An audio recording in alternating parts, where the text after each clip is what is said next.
Capítulo 11 de Atos. A notícia chegou até os apóstolos e outros irmãos da Judéia de que muitos gentios também tinham recebido a palavra de Deus, de modo que quando Pedro voltou a Jerusalém, o partido dos circuncisos discutia com ele dizendo: "Você ficou hospedado na casa de homens incircuncisos e até comeu com eles." Então Pedro contou a eles tudo o que tinha acontecido.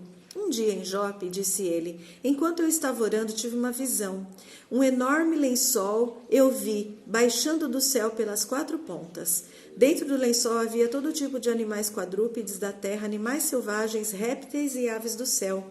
E ouvi uma voz dizer: 'Levante-se, Pedro, mate e coma.' 'Nunca, Senhor,' foi a minha resposta, porque eu nunca comi nada impuro ou imundo segundo as nossas leis judaicas. Mas a voz do céu falou outra vez: 'Não chame de impuro o que Deus purificou.' Isso aconteceu por 3 vezes antes que o lençol fosse levado de volta ao céu. Nessa hora chegaram à casa onde eu estava hospedado 3 homens que tinham sido enviados de Cesareia. O Espírito Santo me disse para ir com eles e não me preocupar com o fato de não serem judeus. Estes 6 irmãos aqui me acompanharam e logo chegamos à casa do homem que tinha mandado os mensageiros. Ele nos contou como um anjo santo tinha aparecido em sua casa e tinha dito: 'Mande buscar Simão em Jope. Ele também é chamado Pedro. Ele dirá como você e toda a sua família podem ser salvos.' Pois bem, quando comecei a falar, porém, o Espírito Santo desceu sobre eles, tal como desceu sobre nós no princípio. Então lembrei das palavras do Senhor quando ele disse: 'João batizava com água, mas vocês serão batizados com o Espírito Santo.' E já que Deus deu a estes não-judeus o mesmo dom que concedeu a nós quando cremos no Senhor Jesus Cristo, quem era eu para discutir com Deus?" Quando os outros ouviram isso, ficaram sem o que dizer e começaram a louvar a Deus. "Sim," diziam, "então Deus concedeu também aos que não são judeus o privilégio de se arrependerem e receberam a vida eterna."